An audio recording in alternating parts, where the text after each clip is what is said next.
Law and practice में बच्चों deemed income हम लोग देख रहे थे। जैसा कि मैंने आपको उसमें बताया था कि एक व्यक्ति अपनी इनकम को ये कहता है कि ये मेरी इनकम नहीं है, लेकिन इनकम टैक्स वाले उसे कहते हैं कि नहीं ये इनकम आपकी ही है। That is called deemed income. यानी कि उसने अपनी इनकम को ये कह दिया कि भाई इसको मैं दूसरे के किसी भी तरह से वो टैक्स बचाने के लिए किसी और व्यक्ति के खाते में डाल सकता है, किसी और को ट्रांसफ़र कर सकता है, प्रॉपर्टी को हस्तांतरित कर सकता है, या प्रॉपर्टी को हस्तांतरित किए बिना केवल उसकी इनकम को हस्तांतरित कर सकता है। बहुत सी कंडीशंस होते सकती हैं कि वो अपनी इनकम को जो है अपने यहाँ से दूर करने की कोशिश करता है, because he is in the tax limit. तो उसको टैक्स लिमिट में आने पर कैसे उससे बचता है वो और करता है, तो उसको कैसे फिर जो है इनकम टैक्स वाले मानते हैं, ये हमने देखा था। कुछ और इसके जो है causes of clubbing of income, क्यों वो करता है, केसेस इसके अलग अलग हम देख रहे हैं कि उसको क्लब करने की वो कोशिश कैसे कर सकता है। तो जैसा कि पहले मैंने आपको इसमें बताया कि clubbing of income from transfer of income without transfer of assets. कई बार क्या होता है कि वो एसेट को ट्रांसफ़र किए बिना, मैंने जैसा अभी आपको बताया कि संपत्ति को तो ट्रांसफ़र करता नहीं, लेकिन उसकी इनकम को ट्रांसफ़र कर देता है। ब्याज की इनकम है, लाभांश की इनकम है। अगर मैं कह दूँ भाई सिक्योरिटी तो मेरी रहेगी, ये डिविडेंड, ये कंपनी के शेयर से ये तो मेरे ही रहेंगे, लेकिन इसका जो है हम केवल इंटरेस्ट या डिविडेंड किसी और व्यक्ति को दे रहे हैं, तो इसी कंडीशन में इनकम टैक्स वाले इसको माप लेते हैं कि भाई ये आपका जो है पर्पस क्या है, किसी और को फ़ायदा देना नहीं, केवल खुद को फ़ायदा देना है, टैक्स से बचना है। तो ऐसी कंडीशन में वापस से उसको उसकी इनकम माना जा सकता है। तो ये जो आपने देखा सेक्शन 60 के अंतर्गत, तो इसमें ये शर्तें हो गई कि is applicable in the following conditions are satisfied the taxpayer on an asset, उसकी खुद की संपत्ति और उसको जो है not transferred by him, ownership उसी के पास रह रही है, या तो आप ऑनरशिप ट्रांसफ़र करें, उस संपत्ति को ट्रांसफ़र कर दें, केवल उसका ब्याज आप किसी को दे रहे हैं तो वो नहीं माना जाएगा। The income from the asset is transfer to any person under a settlement. मान लीजिए आप कह रहे हैं कि हमने तो कोई सेटलमेंट कर दिया, आपस में लेन देन ही क्लियर हो गया है, तो आप ट्रांसफ़र कर सकते हैं। Amita bonds debentures worth rupees 1 crore, जैसे इसका एक एग्जांपल दिया, उसके पास ABC लिमिटेड के 1 करोड़ के डिबेंचर्स हैं, ठीक है, और उस पर जो है ब्याज आता है 1 लाख रुपये। ऑन अप्रैल 2018 ही transfers income interest income to Shyamlal. ABC limited जो है वो अपने उसका अमिताभ जो व्यक्ति जिसके पास शेयर्स हैं 1 करोड़ रुपए के, वो अपने शेयर्स जो है उसकी इंटरेस्ट की इनकम को वो कहता है कि भाई ये मेरा फ्रेंड है श्यामलाल, इसको मिलेगी, लेकिन without transfer the ownership of these debentures.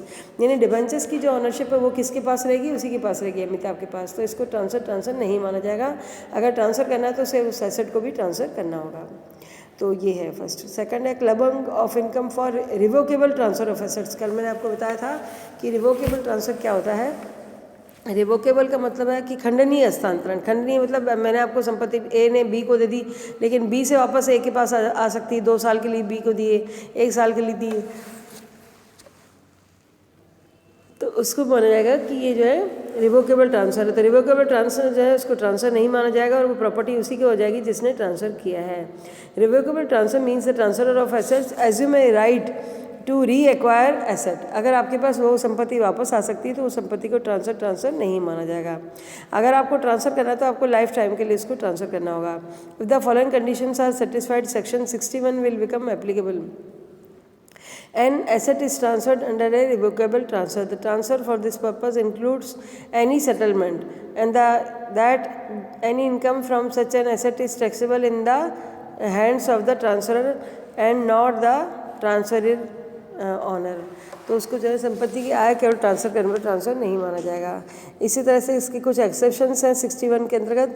When the income arises to any person by virtue of transfer by way of trust which is not revocable, है ना, during the lifetime of the beneficiary, and in case of any other transfer which is not revocable during the lifetime of the, अगर आपने transfer करना ही है बाकायदा तो आप उसको उसकी लाइफ पीरियड के लिए करेंगे,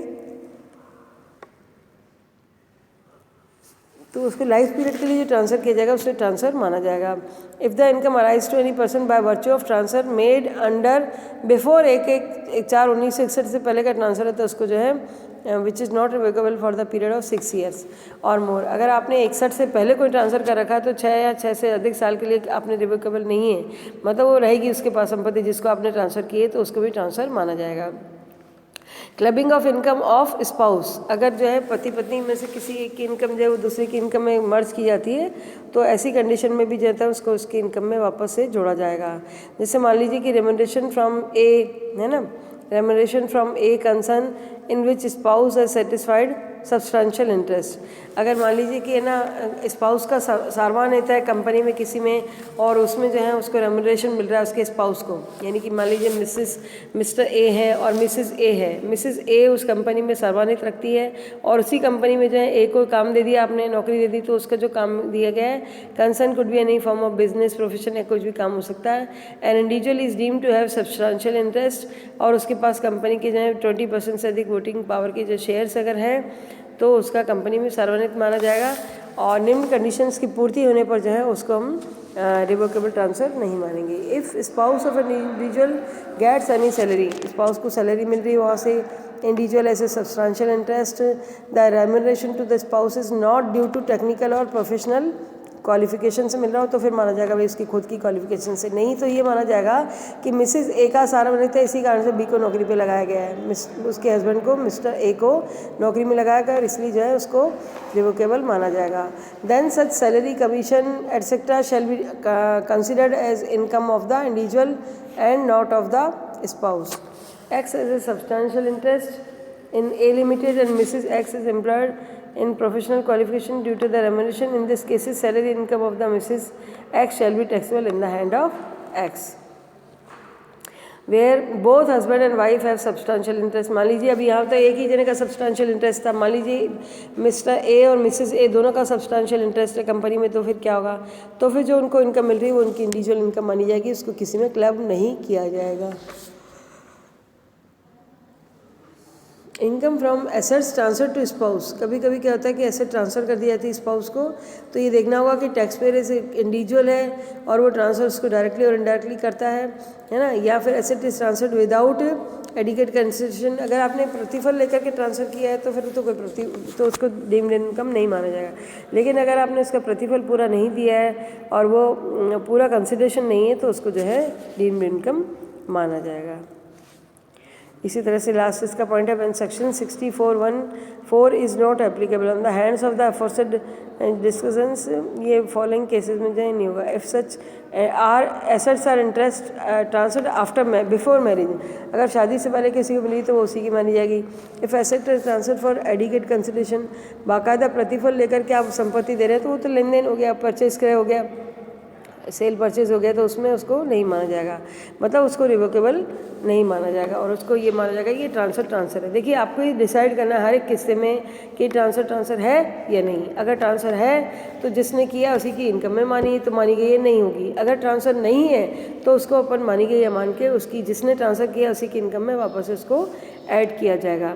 if assets are transfer for adequate consideration, if transfers in connection with an agreement to live apart, if the date of accrual of income transferee is not a spouse of the transformer, if the property is acquired by the spouse out of his pin money and allowance, और जो है husband को भी जो है किसी प्रकार का अलाउंस दिया गया हो, एंड इन जैसे usual household appearance expenses, in the aforesaid cases income arising from the transferred asset can not be clubbed to the launch of the transformer.